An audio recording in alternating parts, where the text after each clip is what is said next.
Saludos, estimados estudiantes, ¿cómo se encuentran? Espero que muy bien. En este maravilloso enfoque de las ciencias naturales, vamos a poder contemplar sobre la nutrición en organismos autótrofos y heterótrofos. Bienvenidos. Cuando hablamos nosotros sobre la nutrición de estos organismos, nos estamos especificando relativamente a la forma que tienen de administrar nutrientes a su organismo para poder tener la energía suficiente dependiendo de las actividades que realice. Por ejemplo, en el caso de un ser humano, tiene una alimentación heterótrofa porque depende de otro organismo vivo para poderse alimentar. Por ejemplo, comemos carnes, comemos vegetales, sí, esos productos vienen de la materia orgánica principalmente. Es por ello que en el ámbito de la biología, de las ciencias naturales y de esta hermosa materia, la podemos evidenciar que la nutrición desempeña un papel fundamental en la supervivencia. La supervivencia es la forma de cómo nosotros nos adaptamos a nuestro ecosistema, designando dos características principales, las cuales están desarrolladas en el sistema de nutrición, tanto autótrofa y heterótrofa. Los organismos autótrofos, como las plantas, producen sus propios alimentos a partir de sustancias inorgánicas. Cuando hablamos de sustancias inorgánicas, nos referimos explícitamente a aquellas sustancias que ya pasaron su ciclo de vida. Por ejemplo, puede ser un fruto que sale de una planta, puede ser un pajarito que lastimosamente eh, algo pasó en su vuelo, cayó, descendió y murió, ¿verdad? Un mal golpe que se dio también por sistemas de cables. Cualquier agente pudo haber sido para que esa materia orgánica se convierta en inorgánica y cumpla como un proceso de abono. Los heterótrofos es muy diferente. En este caso, como los animales, obtienen energía y nutriente a partir de la ingestión de otros organismos, como ya les había complementado. Cuando nosotros nos alimentamos de carnes, cuando nos alimentamos de lo que son las plantas, obviamente son de materia orgánica que pasaron por el proceso. Los autótrofos son productores primarios de la cadena alimenticia.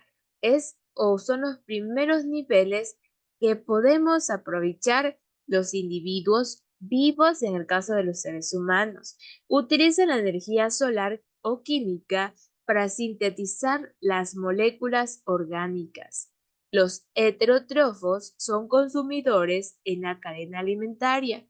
Dependen de los autótrofos u heterótrofos para obtener nutrientes. Obviamente, imagínense si nosotros no tuviéramos los recursos que comúnmente tenemos para alimentarnos diariamente.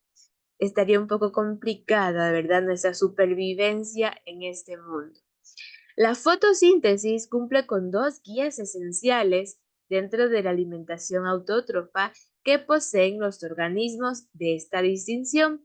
Es por ello que sabemos que la fotosíntesis es el proceso fundamental por la cual las plantas se convierten en energía solar y esta va almacenando la energía química para poder realizar el proceso del xilema, del floema, para transportar todos los nutrientes desde la raíz hasta el tallo y desciendan nuevamente todas esas sustancias. Capturan la luz solar a través de los pigmentos que contiene la clorofila para absorber la luz solar en este caso. Convierte la energía en agua y dióxido de carbono acompañado con glucosa y oxígeno para poder expulsarlo y nosotros podamos también aprovechar de esa designación de alimento. Producción de azúcares, la glucosa natural que poseen las plantas, hace que el proceso final de la fotosíntesis se produzca naturalmente en energía. Es por ello que existen los autótrofos fotosintetizadores, los cuales son las plantas terrestres, ¿sí? También las algas y algunas bacterias fotosintéticas. Claro que sí, las bacterias son fotosintéticas. Ellas tienen una alimentación autótrofa porque ellos en cualquier lugar pueden estar, pueden estar inclusive en lo más oscuro y aún así tener vida. Son ejemplos de autótrofos o fotosintetizadores que utilizan la energía solar para producir su propio alimento. Como les mencioné, las plantas terrestres utilizan la luz solar para convertir el agua y el dióxido de carbono en glucosa. Las algas son organismos acuáticos que realizan fotosíntesis, pero ¿cómo va a hacer eso en el agua? Es correcto, es una función muy alusiva de las algas. Contribuyen a la producción del oxígeno en el ecosistema acuático. Y las bacterias fotosintéticas utilizan la luz solar para producir su propio alimento. Algunas viven en ambientes extremos como aguas termales, pero aún así continúan con su vida, con su supervivencia. Existen también autótrofos quimiosintetizadores. Los quimiosintetizadores, como ciertas bacterias, obtienen la oxidación de compuestos inorgánicos como el azufre y el hierro. Después de que toda esta materia viva haya generado su proceso vital, obviamente se descomponen para dar vida a otros organismos vivos. Así de maravilloso es el campo de la vida. Tenemos bacterias como por ejemplo las sulfurosas que utilizan el sulfuro de hidrógeno como fuente de energía para producir compuestos orgánicos, bacterias ferrosas y bacterias metagénicas, ¿verdad? Es por ello que existe también el proceso de la respiración celular que se da o está acompañado en organismos heterótrofos, por ejemplo, creando con ellos las glucólisis, ciclo de Krebs y cadena de transporte de los electrones que poseen los átomos con las moléculas que están destinados para poder formar o sintetizar lo que es un organismo, formar la materia como tal. Diferencias que existen entre la nutrición autótrofa y heterótrofa.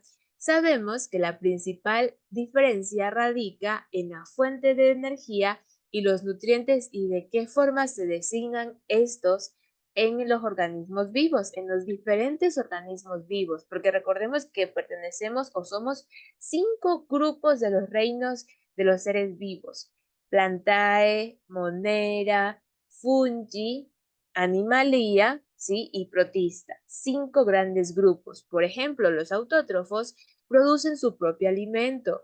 Y en cambio los heterótrofos obtienen energía o alimentos a partir de otros organismos vivos. Autótrofos, fotosíntesis o quimiosintetizadores, pero los heterótrofos necesitan la respiración celular. A través de ello adquieren los nutrientes. Fuente de energía solar o química, los autótrofos. En cambio, la fuente de energía de los heterótrofos es las moléculas orgánicas, lo que contiene la carne, lo que contiene los glúcidos, las proteínas. Ejemplos de organismos heterótrofos son las plantas, las algas, los animales, carnívoros, herbívoros, omnívoros, todos en sí. Todos dependen de ese sistema para poder alimentarse. Los hongos, ¿sí? También son descomponedores de la materia, pero también requieren de otros organismos vivos, de la materia inorgánica en este caso, para poder alimentarse. Conclusión de esta grandiosa temática que hemos contemplado el día de hoy: la nutrición en organismos autótrofos y heterótrofos son esenciales, muy independiente cómo sea una que adquiere mediante la energía del sol o la energía o la luz y otra a partir de las moléculas orgánicas. Cada una cumple con funciones muy explícitas e importantes que nos van a permitir seguir con nuestra supervivencia y ciclos de vida. Se cuidan mucho, que pasen muy bien, que tengan un excelente proceso de aprendizaje. Nos vemos pronto. Gracias.